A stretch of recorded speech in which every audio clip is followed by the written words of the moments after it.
Hi guys, happy Saturday. How are you guys doing?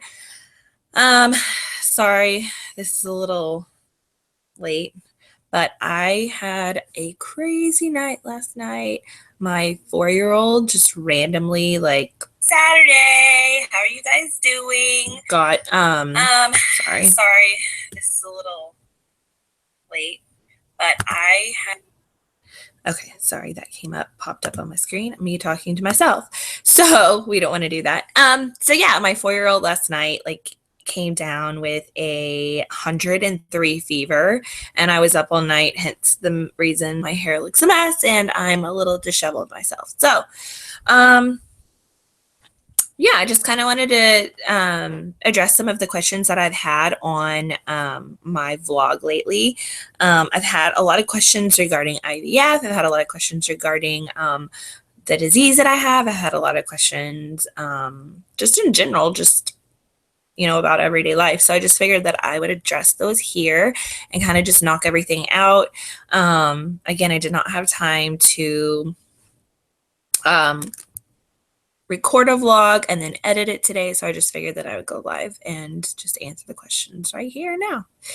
So one of the questions that we always get is why we did IVF. So why did you have to do IVF when you have two?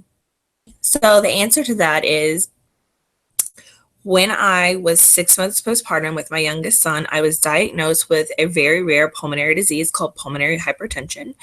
It affects, my kind of pulmonary hypertension, which is idiopathic pulmonary arterial hypertension, affects like 1 to 2 per million. So, yeah, I was diagnosed with that, and we had always thought that we would have 3 kids, and yeah, that was taken away pretty swiftly after I was diagnosed with PH. So for those that you don't know, it's just it's a lung disease, and the mortality rate of me getting pregnant again would be 50-50. Like we would probably have a 50-50 chance of living and dying. So we just decided that's not an option for us. But we still wanted more kids. So we're like, well, what are we going to do? So we explored adoption, we explored embryo donation, we explored IVF, of course. And so we kind of put up everything, in a spreadsheet, like how much is this going to cost? How much is this going to cost? And actually IVF was going to be cheaper than doing like private adoption and stuff like that. So we decided we would just have our own biological child. And so that's how that started out. We started thinking about this like in 2013, like right after I was stable from the pulmonary hypertension. We decided that we were gonna just look into it and just kind of see, where it went. We didn't actually see an IVF doctor, a reproductive endocrinologist, until we moved to Miami in 2014, 15. So yeah, like 2.5 to 3 years ago. Excuse me. So we started seeing, doctors. We went to multiple REs in the area, and some of them it was just I liked the doctor, but for some reason like the clinic didn't work for us or something.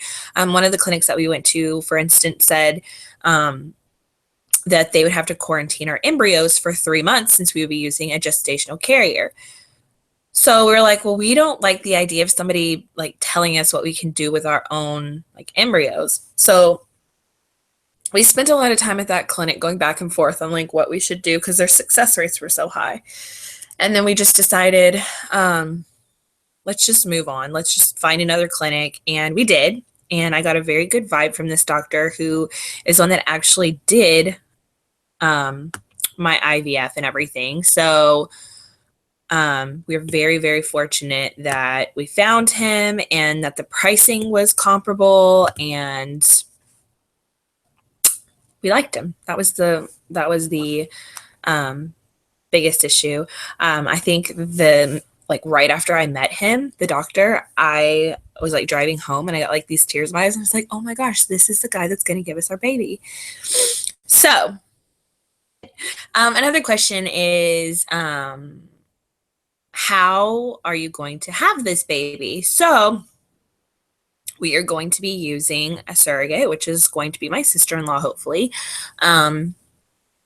She's still in the process of doing like a medical clearance and a psych evaluation. That's why I say hopefully, which I don't foresee any issues going on with that, but you never know. So yeah, she graciously offered to help us have, so we're going through that process right now. And I'm so like thankful that she offered that, and that we have somebody that we know, that we trust, and that is going to have like constant contact with us, and we're going to, she's going to always see the baby and whatnot. So it just ended up being like a good situation.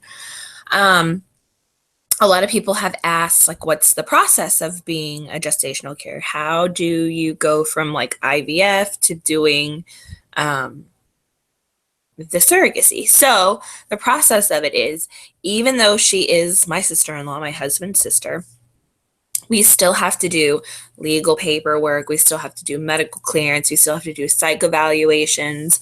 So it's still the same process that you go through if a stranger were to carry your baby, but it's all for the good. I know it's good for her to have all the legality stuff. It's good for us to have all the legal stuff. It's good for all around. So we are in that process right now, and we are just hoping that maybe by May, crossing our fingers, that we will have a transfer. And then another question is, how many embryos do you have? So I'll just take you back. So we had 7 eggs retrieved, 7 were mature, 6 fertilized, 5 made it to 5-day blastocyst, and then we sent off for PGS testing, and 3 of them came back normal. So I also get the other question is, why do we do PGS testing? Do we have a known genetic disease? Do we have? No, we do not. We just wanted to, it was just kind of like an insurance policy. I know like a lot of people say, you can still have an abnormal embryo with PGS testing, but we wanted to cut down on those chances because we are using a surrogate. Since we are using my sister-in-law, like, we wanted to cut down on the risk of a miscarriage. And no, it doesn't eliminate it completely, but it does bring it down significantly. So that was our thinking behind that is, since we are paying all out of pocket for this, it is very, very, very expensive. So for each transfer, I think it was, I want to say like $2,000 or something like that. So if we went through all 3 of them, it would end up costing us more. If we implanted all 5 of them, it would cost us more to go through each transfer than it would to just do the PGS testing. So we just decided that would be the better way to go, and we would just do that. So that is the reason that we did that. And another question that we usually get, how many kids do we currently have? We have 2 kids. We have 2 boys. And we have, the one is 7, who is in 1st grade, and our youngest is 4, almost 5, almost 15.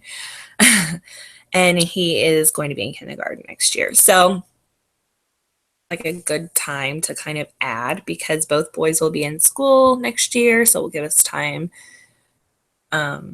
with the baby during the day, and also give us time with the kids that we have now. So we're hoping that that takes.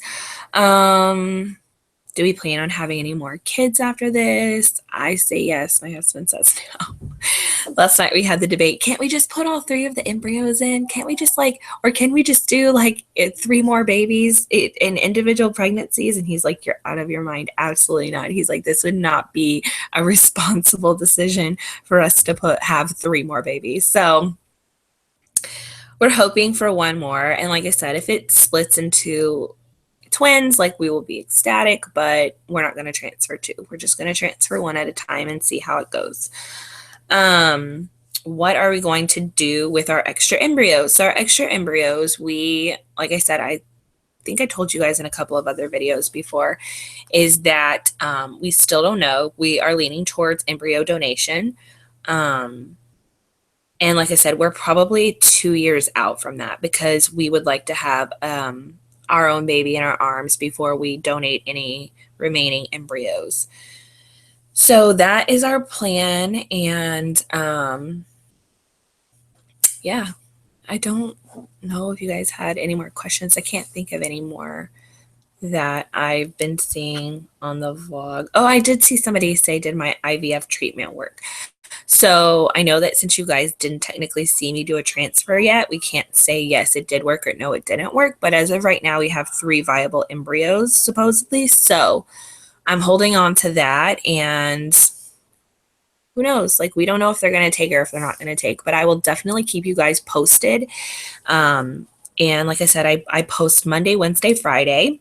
And sometimes I skip. Sometimes it's hard and difficult to post vlogs when I have 2 children that are running rampant, or one is sick, or they're killing each other, or sometimes it's just hard being a mom. So yeah, I just wanted to share that with you guys. Go ahead and give this video a thumbs up if you liked it, and subscribe. Like I said, I try to post. And there is a bell beside the subscribe button. If you want to hit that, you can go ahead and get alerts for whenever I go live, whenever I post a video, and that way you can stay on track with our journey. And we fully intend on vlogging this entire process from through before IVF to IVF, surrogacy, after surrogacy, when the baby is born. So please be sure that you like to follow our journey. We're just hoping that we can help other people and inspire other people that may not know the situation. But hope you guys have an amazing Saturday. We have a birthday party that we have to be to, and I think it's only going to be me and the oldest son to go because our youngest still has a fever and we may end up in urgent care this afternoon. So prayers that he is okay. And I will see you guys on, what's today? I will see you guys on Monday, and have a great rest of the weekend. Bye, guys.